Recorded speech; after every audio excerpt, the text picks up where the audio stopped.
Bueno, vamos a comenzar a explorar la creación de un objeto y a ver cómo, más bien los tipos de parámetros que tenemos disponibles para ocuparlos en la creación de un objeto.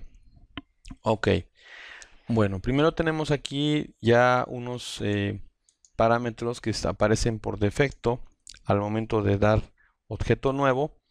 Tenemos acá unos parámetros que están en azul. Estos parámetros son obligatorios y los da de alta el sistema, independientemente de que ustedes a su vez aquí en detalles especifiquen el tipo, más bien el subtipo de elemento que va a tratar en este caso el objeto de su librería.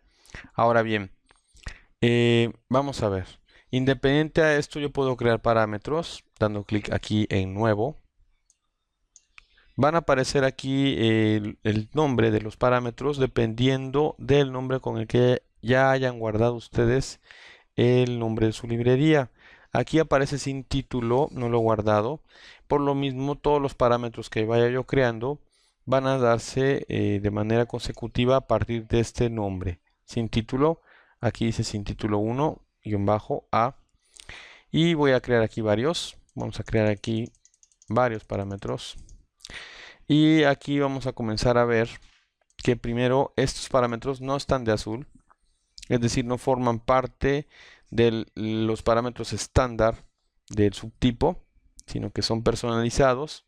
Y al dar un clic en cada uno de ellos, puedo ver que en esta parte aparece en la columna visualizar una serie de opciones. Tenemos una X, tenemos igual una flecha, una letra B y una U. Bueno, vamos a explicar en qué consiste. Al dar un clic aquí en la X, el parámetro se va a ocultar.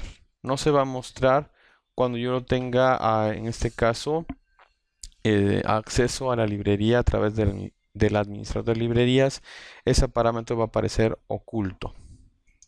Luego, entonces, su función va a ser esconder el parámetro.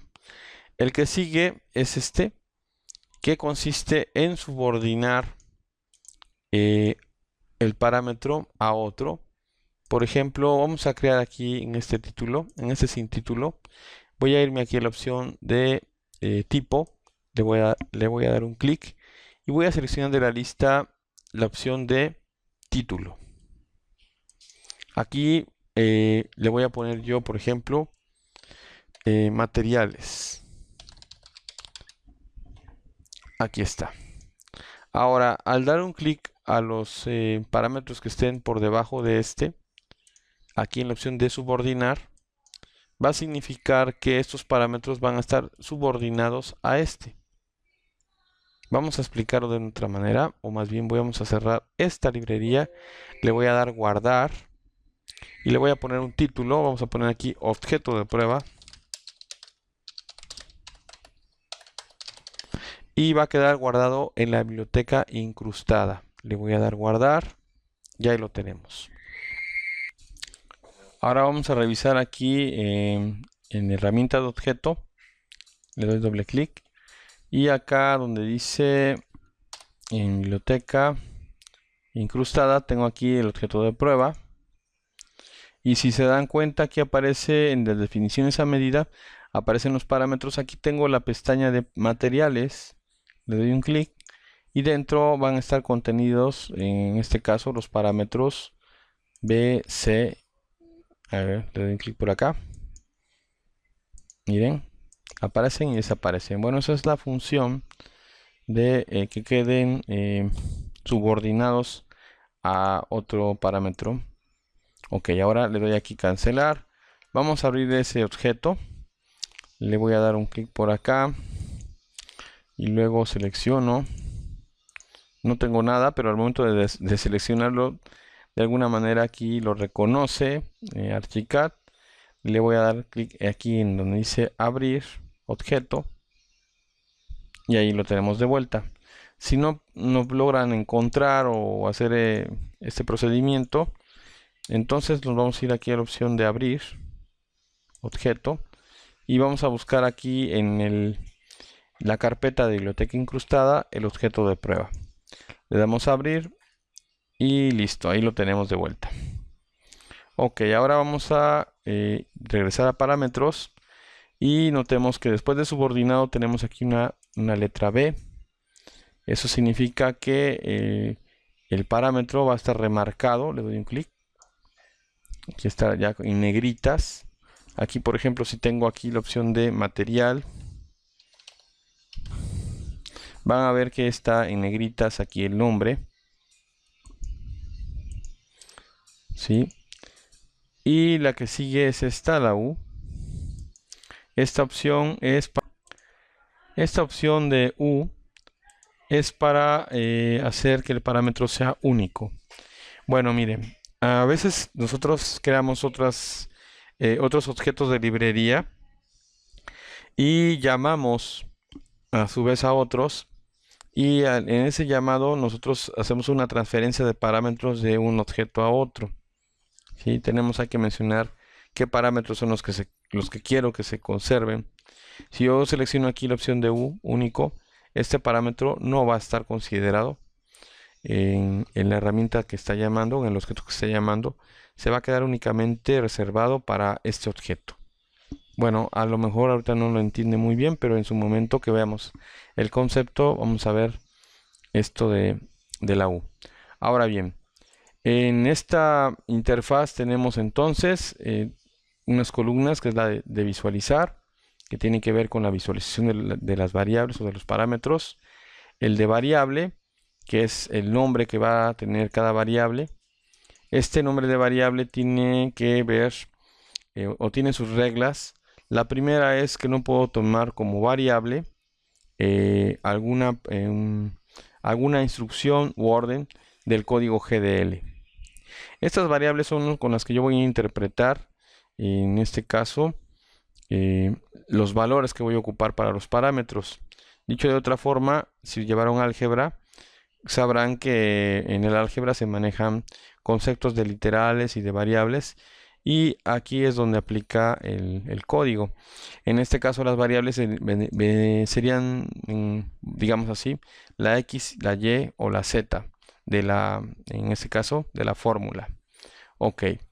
Ahora, también igual estas variables no pueden repetirse, tienen que ser únicas, no se pueden poner, por ejemplo, otra A. Si yo le pongo aquí A, me va a batear el programa. Reconoce entre lo que son mayúsculas y minúsculas, no. Pueden ocupar ustedes invariablemente mayúsculas o minúsculas. El código no va a ser tan estricto en ese aspecto, salvo algunas situaciones, pero en este caso la mayoría va a ser así. Ahora, la otra columna se refiere al tipo. En el tipo nosotros tenemos aquí, al darle un clic, tenemos acá diferentes tipos que van a tener un comportamiento, más bien la variable va a tener un comportamiento dependiendo del tipo en este caso, que sería longitud, ángulo, número real, entero, booleano, texto, superficie, tipo de línea, tipo de trama, pluma, separador y título. Ok, vamos a ver cada uno de ellos.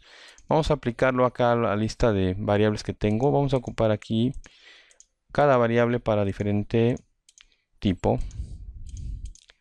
Ahí lo tenemos: entero, booleano, texto, superficie, tipo de línea, tipo de trama, pluma, separador y título. El resto los vamos a borrar. Vamos a borrar aquí, al dar un clic en borrar. Ojo, porque al momento de que borremos la variable no hay vuelta atrás. Ahí va. Y listo. Bueno, ahora dependiendo de esto, va a ser el valor que vamos a tener, que vamos a poder disponer. ¿Sí? Cada variable o cada tipo de variable va a tener un tipo de valor que podemos nosotros ocupar. Y de eso depende, en este caso, los cálculos que van a realizarse para la creación del objeto. Ahora, en nombre, nosotros podemos poner el nombre que nosotros queramos. No hay problema por ese aspecto, en eso no hay restricciones. Solamente aquí sería, en este caso, ocupar las negritas o no. para remarcar algún texto. Le voy a quitar aquí la negrita. Generalmente las negritas las ocupamos para lo que son los títulos. Ok, ahora en lo que es la opción de tipo de longitud, esto me permite a mí definir, o más bien lo ocupo yo para definir las dimensiones del objeto. Lo que sería el ángulo, que está en grados decimales, se ocupa para hacer transformaciones de coordenadas o del objeto para poderlo rotar. En las definiciones, por ejemplo, también de los arcos se ocupa también. Luego viene lo que es el número real. El número real ocupa valores decimales que no son dimensionales, es decir, no aplican para dimensiones del elemento. Se ocupan para realizar cálculos, en este caso operaciones de cálculos en el código. Luego el que sigue es el booleano, perdón, es el entero. El entero son valores también sin dimensión y que sirven para definir, por ejemplo, números de componentes, porque solamente van a ser enteros. Por ejemplo, si quiero definir, por ejemplo, 5 cajas, serían nada más 5. Si quiero ponerle en este caso cuánto cuestan las cajas, sería 5 por 5, 25. Entonces ocuparé yo este valor que es el de número real. Y si quiero definir las dimensiones de la caja, que la caja mide 3 por 3, entonces yo ocuparía el tipo de variable de longitud. Ok. Luego el que sigue es el de booleano.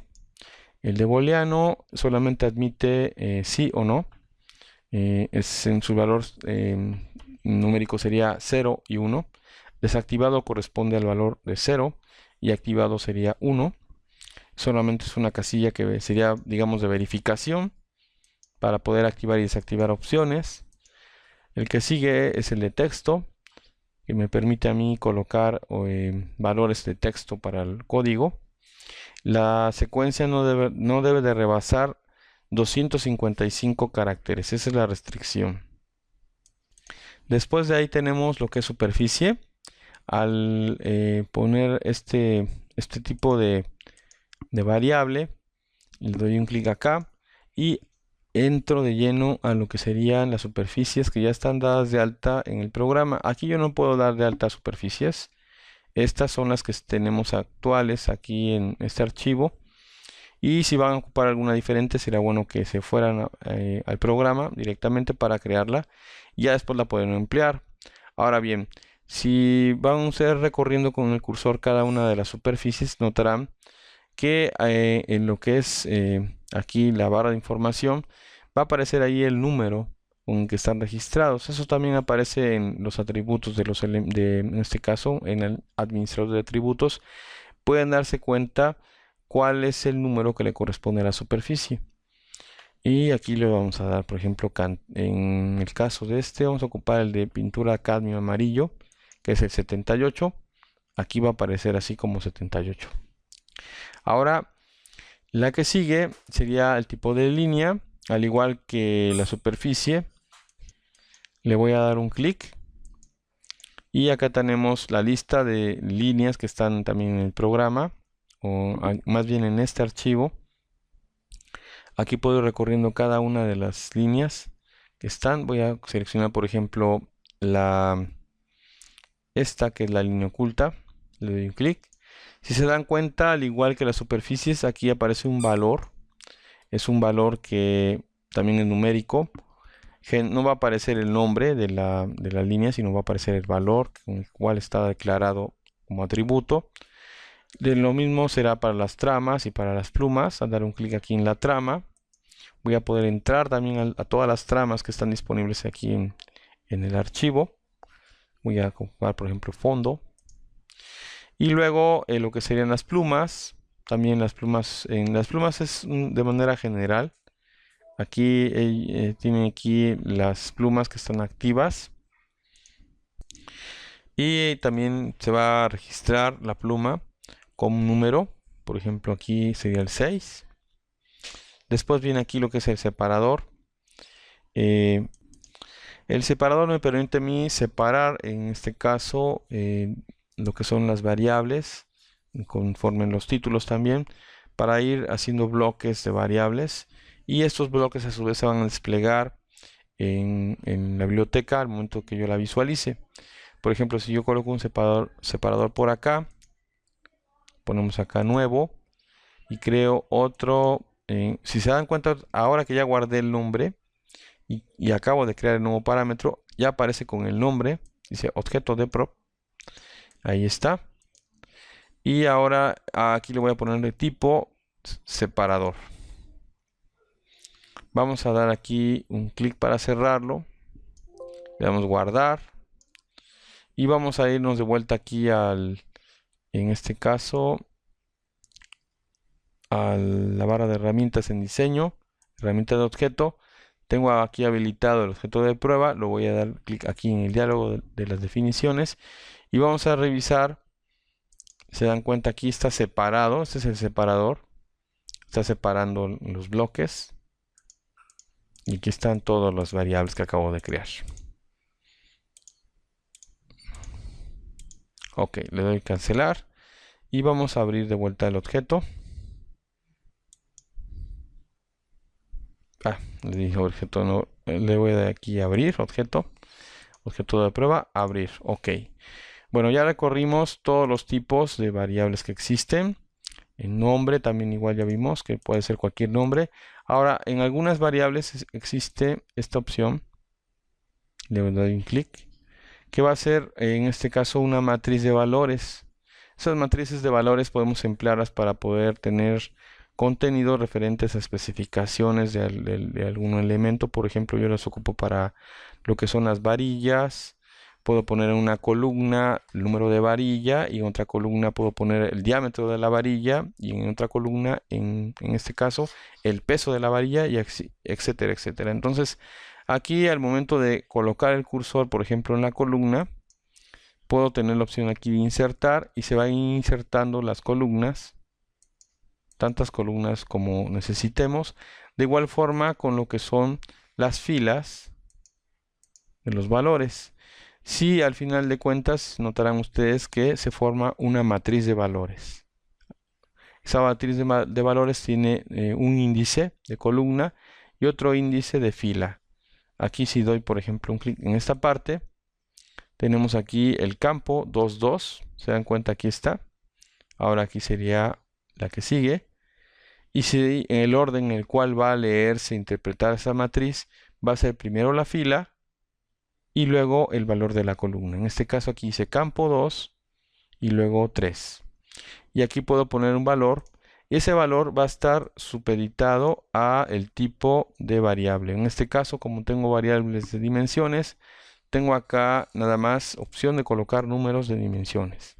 Ahora, la precisión que tengo acá, en este caso, está de la mano con las precisiones que tengo yo en las opciones de herramientas aquí está opciones, en las preferencias de proyecto, en las unidades de trabajo. Si yo aquí cambio las unidades de trabajo a 4 y me voy aquí a la matriz, notarán que aquí los variables ya tiene 4 dígitos de precisión. Ojo con eso. Bueno, y ahora se va a actualizar. Ya vieron que se actualizó el dato.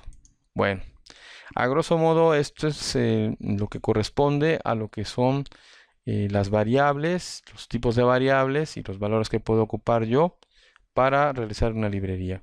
En la siguiente vamos a crear un objeto ya con algunas de estas variables y tipos para que vayan viendo cómo se comporta el código.